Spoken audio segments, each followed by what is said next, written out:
रासोल्लासात् कलितललितं मञ्जुमञ्जीररावम् बर्हापीडं परिवृततरं गोपकन्याकदम्बे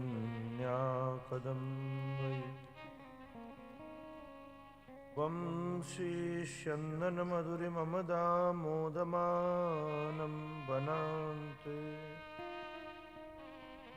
श्रीमद्राधारमणमनसं गोपवीशं नमः।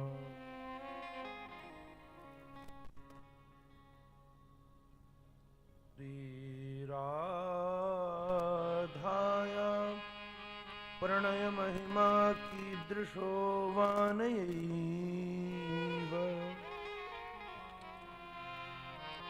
स्वाद्यो येनाद्भुतमधुरिमा कीदृशो वा मदीय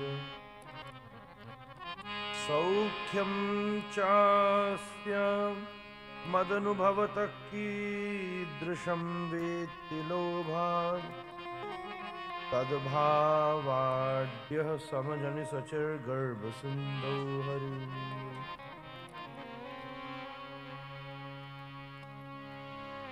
राधानाथ समारंभां गौरचन्द्रार्यमध्यमाम् अस्मदाचार्यपर्यन्तां वन्दे गुरुपरम्पराम्।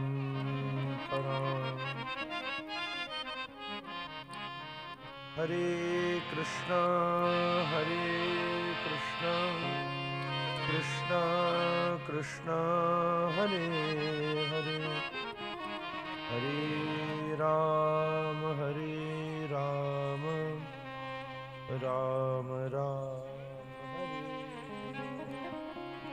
हरे कृष्णा कृष्णा कृष्णा हरे हरे हरे राम राम राम हरे हरे हरे कृष्णा कृष्णा कृष्णा हरे हरे हरे राम राम राम हरे हरे।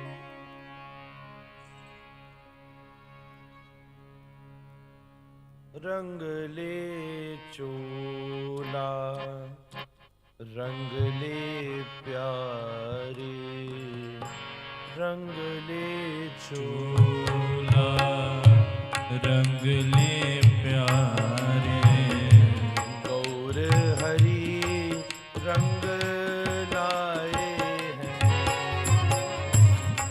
गौर हरि रंग लाए महाप्रभु घर आए हैं महाप्रभु रंग लाए रंग ले चोला रंग ले प्यारे गौर हरि रंग लाए हैं रंग ले चोला रंग ले प्यारे हरि रंग लाए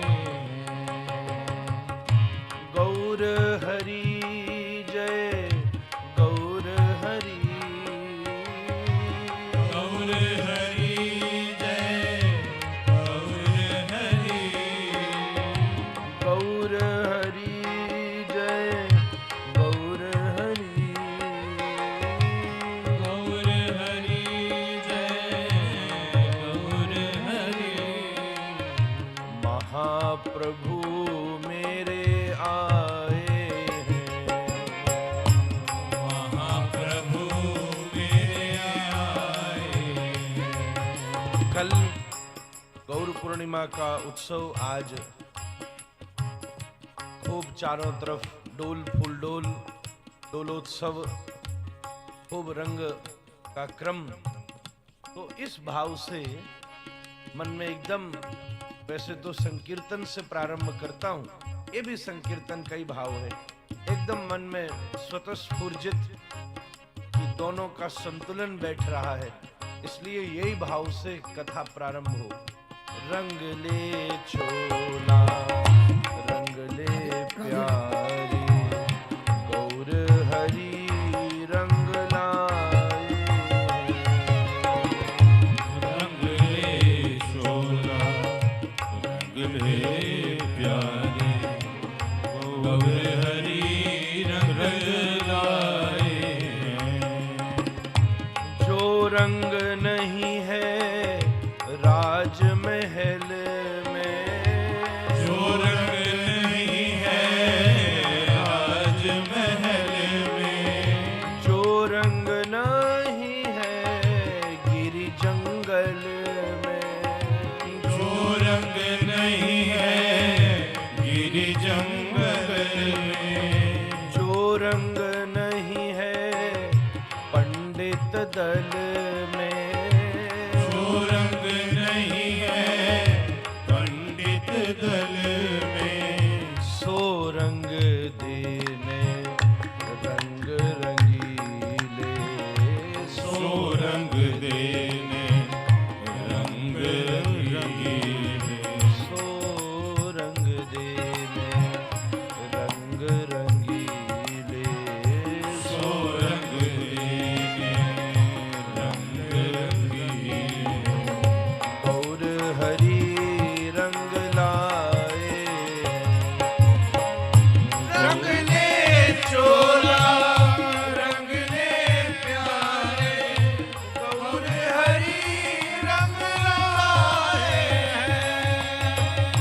रंग ले चोला रंग ले प्यारे, गौर हरि रंग लाए। हरि बोल हरि बोल हरि बोल हरि बोल। हरि बोल हरि बोल हरि बोल हरि बोल हरि बोल हरि बोल हरि बोल हरि बोल।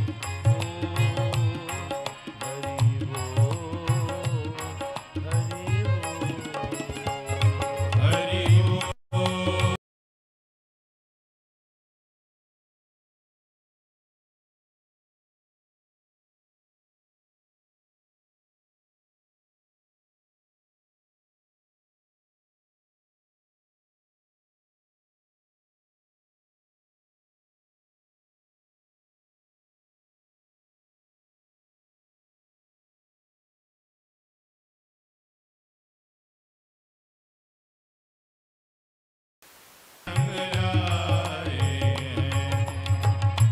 जो रंग नहीं है देवलोक में, जो रंग नहीं है देवलोक में, जो रंग नहीं है सिद्धलोक में, जो रंग नहीं है सिद्धलोक में, जो रंग नहीं है ब्रह्मलोक में, जो रंग नहीं है ब्रह्मलोक में, सो रंग देने ब्रज के रंगीले, सो रंग देने ब्रज के रंगीले।